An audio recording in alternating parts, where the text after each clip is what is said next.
बिल्कुल सही है, सब्सक्राइब जरूर कीजिएगा। प्लीज। मंदिर के दर्शन कराने से पहले मैं आपको मोनेस्ट्री दिखाता हूँ, जहाँ पर आप ठहर सकते हैं। मंदिर से मात्र 2 किलोमीटर के आसपास ये जो शंभू मार्ग पर स्थित है, काफ़ी विशाल मोनेस्ट्री है, धर्मशाला है। हम आपको यहाँ पर जो दिखाई दे रहा है, आपको नेपाल का सबसे बड़ा मुक्तिधाम है, जो कि बागमती नदी पर ही है। बागमती नदी पर ही काठमांडू शहर बसा हुआ है और पशुपतिनाथ मंदिर भी इसी नदी के किनारे बसा हुआ है। नेपाल के एक धर्मनिरपेक्ष राष्ट्र बनने से पहले ही यह एक मंदिर राष्ट्रीय देवता भगवान परशुनाथ का मुख्य निवास माना जाता था। और यह जो मंदिर है यूनेस्को के विश्व सांस्कृतिक विरासत स्थल की सूची में सूचीबद्ध है। मंदिर प्रांगण में 3 मुख्य द्वार हैं जहां से आप प्रवेश कर सकते हैं और आपको मोबाइल या कैमरा अलाउ नहीं है अंदर। और इसके साथ साथ आप जूता चप्पल निःशुल्क रूप से बाहर में रख सकते हैं। और आपको ये दूसरा द्वार है जहाँ से आपको दिखाई दे रहा है, ये मुख्य रूप से जो पशुपतिनाथ मंदिर का जो द्वार है, आप वहाँ से आप इसको देख सकते हैं, जहाँ हम पहुँच चुके हैं। और तकरीबन ये सुबह के 6 बज रहे हैं और यहाँ काफ़ी अधिक तादाद में भीड़ शुरू होने लग गई है। मैं तो पहले से दर्शन करके आ चुका हूँ, एक असीम शांति मिलती है यहाँ पर। मैं तो यही पशुपतिनाथ का ये मंदिर काफ़ी अधिक पावन है। यहाँ हम जब दर्शन करने गए तो इसके अंदर कैमरा या मोबाइल अलाउ नहीं है, क्योंकि विश्व में 2 ही पशुपतिनाथ मंदिर हैं। एक तो नेपाल में है, काठमांडू में, जो कि बागमती नदी के किनारे बसा हुआ है, और एक मंदसौर में है, भारत के मंदसौर में। दोनों की जो आकृति है, जो अंदर जो पशुपतिनाथ मंदिर का जो मूर्ति है, दोनों में समान है। पशुपति का अर्थ यही होता है कि जो जीवों के परमात्मा है, जो जीवों के नाथ हैं, जो जीवों के स्वामी हैं, क्योंकि पशु मतलब प्राणी या जीव आता है और नाथ मतलब स्वामी आता है। तो ये जो पशुपतिनाथ का जो हम वर्तमान स्वरूप देख रहे हैं, यह 1697 में भूपेन मल्ला ने बनवाया था। और यह जो मूल रूप से जो स्थापित हुआ है, यह 3री सदी ईसा पूर्व के आसपास स्थापित हुआ है, जिसको 11वीं सदी में तो पुनरुद्धार किया ही गया था। मगर 11वीं सदी के बाद क्या हुआ था, क्योंकि मंदिर के अंदर जो लकड़ियों का प्रयोग किया गया था, जो दीमक के प्रभाव से नष्ट हो गए थे, उसके बाद 1700 सदी में, जिसको हम बोल सकते हैं 1697 के आसपास, भूपेन मल्ला ने इसको नवीन रूप प्रदान किया है। पशुपतिनाथ का मंदिर काफ़ी अधिक पावन है। आप अंदर जब जाएंगे तो बहुत सारी मंदिर हैं और ये जो परिसर है काफ़ी विशाल है। और यहाँ पर जाने के बाद काफ़ी अधिक असीम शांति मिलती है।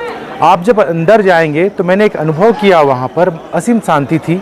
और जितने भी आपको जीव दिखेंगे, चाहे बंदर हो चाहे कबूतर हो, यहाँ पर मैंने चूहे भी देखे, मगर इस तरह की तन्मयता थी। पशुपतिनाथ का मंदिर के अंदर हमने देखा कि एक स्वास्तिक मंदिर है, जिसमें 256 शिवलिंग स्थापित हैं। और इसके अंदर हमने देखा कि एक पत्थर है जहाँ पर टीका लगा सकते हैं। जी हाँ, पत्थर को हम जब राउंड करते हैं तो चंदन निकलता है, उसको हम सर के मस्तक पर लगा सकते हैं और उसकी जो शांति है वो बयान नहीं कर सकते। मैंने बहुत सारी चीज़ें अपनी आंखों में कैद की हैं, जिसको मैं बयान नहीं कर सकता। और आप जब भी काठमांडू आएँ, पशुपतिनाथ मंदिर आएँ, और मैं तो ये कहूँगा कि आप नेपाल ज़रूर आएँ। काठमांडू का यह जो विशाल मंदिर है, ये आप ज़रूर देखिएगा। यहाँ पर आप अगर आएँ तो ये देखिएगा, सुबह का जो समय होता है तकरीबन 7 बजे से पहले ये जो भीड़ बहुत कम रहता है, मगर जैसे ही 7-8 बजे स्टार्ट हो गया, आपको काफ़ी लंबी लाइन लगेगी। कम से कम 2.5 घंटे आपको लाइन में बिताने पड़ेंगे। मैं तो ये सजेस्ट देना चाहूँगा कि आप प्रातः सुबह ही आएँ, तकरीबन 7 बजे से पहले, और शाम को 7 बजे और 6 बजे के बीच आएँ। जय पशुपतिनाथ।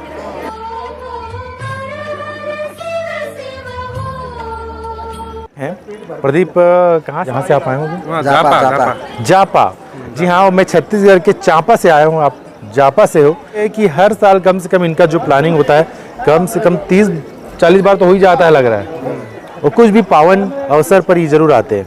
मंथ चल रहा होगा, जैसे कि इंग्लिश में हम देखा गया तो अभी जो मंथ है वो जून का चल रहा है। यहाँ पे जेठ चल रहा है। जेठ, अच्छा। जब हिंदू जो महीना है उसको मानते हैं, जैसे कि यहाँ नववर्ष होता है चैत का जो महीना, जो भारत में मनाया जाता है।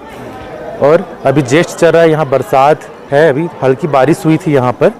उसके बाद यहाँ का जो परिसर बागमती है, ये नेपाल का सबसे बड़ा मुक्ति धाम है। जो मैंने आपको दिखाया स्टार्टिंग में, वो नेपाल का सबसे बड़ा मुक्ति धाम है। यहाँ पर जितने भी सवाधान हैं, शव हैं, वो लाए जाते हैं। और कुछ जयकारा कैसे बोलते हैं? हर हर महादेव। अधिक भीड़ हो गया है यहाँ तक। जो मेन गेट है उसके बाहर से लाइन लगी हुई है। और कुछ जान लेते हैं जो काफ़ी लंबी लाइन लगी हुई है और आगे तक जाती है।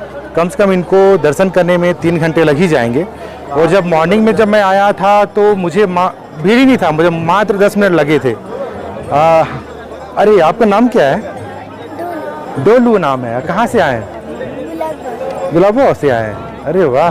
तो और आपका नाम? अच्छा, कैसा एक्सपीरियंस रहा काठमांडू का? अच्छा है, डिसेंट है। अच्छा, मतलब पूरा इंडिया टाइप लग रहा होगा। भोला पर्वत का मैं रानी मैं लगी, तेरी मेरी पार पड़ेगी भोले लिखी पहला की। तू भोला पर्वत का मैं रानी मैं लगी, तेरी मेरी पार पड़ेगी भोले लिखी पहला की। तेरा साथ ही चाहिए भोले मन की साथ कोई मतलब नहीं, मेरी खातिर साथ बतेरा तेरा दुनिया ते मन। सब्सक्राइब कर शेयर प्लीज।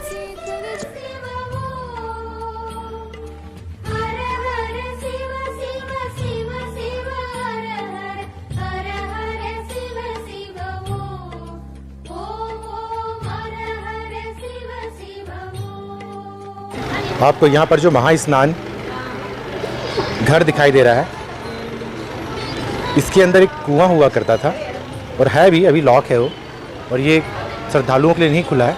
यहाँ का जो पानी है पशुपतिनाथ मंदिर के अंदर जो विराजमान है महाशंभु, वहाँ जल का अभिषेक किया जाता था। यहाँ पर पशुपतिनाथ विग्रह में चारों दिशाओं में एक मुख और एक मुख ऊपर की ओर है। प्रत्येक मुख के दाएं हाथ में रुद्राक्ष की माला और बाएं हाथ में कमंडल मौजूद है। मान्यता के अनुसार ये कहा जाता है कि पशुपतिनाथ मंदिर का ज्योतिर्लिंग पारस पत्थर के समान है। कहते हैं कि पांचों मुख अलग अलग दिशाओं और गुणों का परिचय देते हैं। जैसे कि पूर्व दिशा की ओर जो वाले मुख है वो तत्पुरुष का, पश्चिम की ओर वाले मुख का सतज्योत का, और उत्तर दिशा वाले मुख का वामवेद का अर्धनारीश्वर कहते हैं जिसको। दक्षिण दिशा वाले मुख को अघोरा कहते हैं। जो मुख ऊपर की ओर है उसे ईशान मुख कहा जाता है।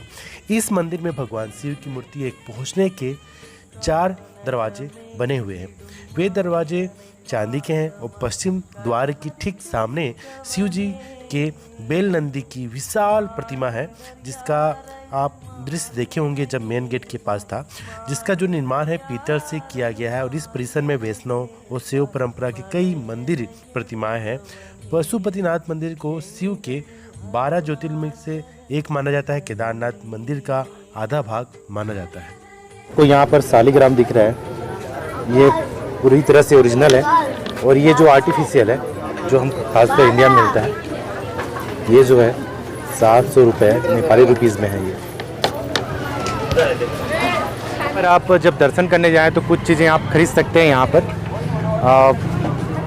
मैम ये कितने का है सब रेट? ये ना इसका रेट? हाँ रेट इसका रेट होता है 50 तक, 250, 550 का। ये जो आपको सब नेपाली रुपीज़ में बता रहे हैं, मतलब हर वैरायटी के 50 से लेकर 250, 300 तक भी हैं। और रुद्राक्ष कई माला लेंगे तो उसका रेट और बढ़ जाएगा। उसका 200, 100 इंडिया का भी पड़ता है, 200 भी पड़ता है। अच्छा, सब पड़ जाता है। और तो मंदिर के बारे में बताएंगे कब खुलता है यहाँ मंदिर? और जैसे सुबह कितना समय खुलता है? सुबह 4 बजे खुलेगा। अच्छा, 2 बजे तक। 2 बजे तक, फिर 2 से लेकर 9:30 बजे 4 दरवाजा खुलता है। अच्छा, उसके बाद खुलता है 12 बजे तक रहता है, उसके बाद बंद होता है। बंद हो जाता है। भगवान का भोग चढ़ाते हैं। उसके अच्छा। पीछे 1 बजे खुलेगा। अच्छा, 1 बजे तक खुलेगा और उसके बाद 2 बजे, 2:30 बजे तक। अच्छा। और शाम को तकरीबन 8 बजे तक खुला रहता है? शाम को खुलता है 5 बजे। 5 लाइन है, वो लोग वेट करते रहते होंगे 1-2 घंटा, 1-2 घंटा, क्योंकि वो ऑलरेडी 2 घंटा वेट करके वो खड़ा है, उसको पता नहीं। एक दरवाजा एक दरवाजा आगे का हाँ, हाँ। खुला आगे रहता का मेन गेट, मेन दरवाजा खुला होता है। अच्छा, जो अंदर का जो स्टार्ट होगा जो 9:30 से खुलता है तो 12 बजे बंद 12 बजे बंद होता है। तो उसके बाद फिर 1 बजे खुलता है। अच्छा, तो फिर वो 2 बजे के अंदर 2 बजे के बाद फिर सब खुलता है। तो मैं दर्शन करने के लिए एक दरवाज़ा हर हमेशा खुल रहता है। जब तक शाम को आरती नहीं होता है तब तक बंद नहीं होता। बहुत अच्छा। और यहाँ के जो पंडित हैं कितने, उनकी संख्या कितनी होगी? 32 पंडित हैं। 32 पंडित है। और ये बोला कि पहले जो इंडियन पंडित हाँ, हुआ करते थे, इंडियन बट अभी अब भी है। शायद चेंज कर दिए हैं। नहीं ना, नहीं 2008 के बाद जो नहीं, government हाँ आई- हाँ, एक बार वो नेपाली कांग्रेस का क्या माओवादी का सरकार जब यहाँ का आया था, उसने सोचा कि हमारा नेपाली को भट्टा रखना चाहिएगा, लेकिन वो संभव नहीं है। अच्छा, फिर से हाँ, इंडियन फिर से इंडियन भट्टा ही आया है। ऐसा क्यों होता है? क्योंकि नेपाल में है और इंडियन पुजारी क्यों? ऐसा होता है कि अब जैसे कि नेपाल में कैसा होता है कि हमारा हिंदू धर्म में कोई झूठो सुतोक बोलता है हमको, जो कि बच्चा पैदा हुआ तो उसको सुतोक बोलता है, तो आदमी मर जाएगा तो हमको यहाँ झूठो बोलता है ना। तो ऐसा होने से तो भगवान के सिर में तो पूजा रोकना नहीं चाहिए। हाँ, अच्छा, मतलब ये कॉन्सेप्ट है कि अशुद्ध हो जाते हैं, मतलब अशुद्धता और शुद्धता पर बहुत ध्यान दिया जाता है यहाँ पर। जो पंडित हैं वो मीडिया से बिल्कुल बात भी नहीं करते हैं। हाँ, और आपका जो जीवन यापन ये भी है, मतलब इस तरह के जो प्रसाद हैं, प्रसाद यहाँ पर नहीं मिलता क्या? प्रसाद जैसे कि हम भारत से आए हुए हैं और यहाँ से कुछ प्रसाद लेकर जाना चाहते हैं, तो प्रसाद लेने के लिए क्या करें यहाँ? यहाँ मिलता है हर दुकान पे, सभी दुकान में तो नहीं मिलता है, लेकिन यहाँ नेपाल में ऐसे होता है, ये इसको हम यहाँ मिठाई बोलता है। हाँ, हाँ, एक ये होता है और ये प्रसाद के रूप में रुद्राक्ष देता है। अब जैसे ये डोड़ा, अच्छा, जोड़ा। हाँ, हमें ये डोड़ा देता है। अगर यहाँ से अब होता है जैसे कि पुष्टकारी बोलता है, मिठाई क्या होता है वो, अच्छा। चिवड़ा बोलता है, राइस का बोलता है, चावल का होता है ना, ये चीज़ लेकर जाता है। बहुत बहुत धन्यवाद। आपका नाम क्या है? मेरा राम कुमार थापा है, मेरा घर भक्तपुर है। अरे वाह। और मैम आपका नाम?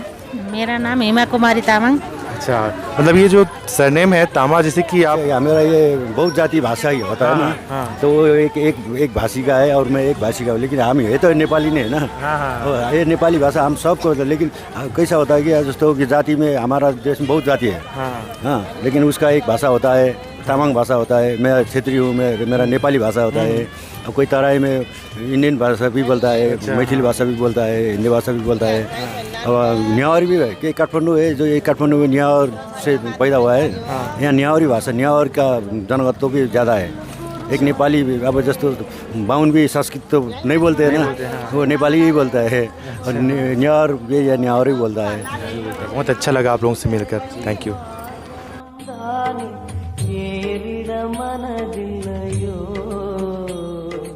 अरुणाचल शिव में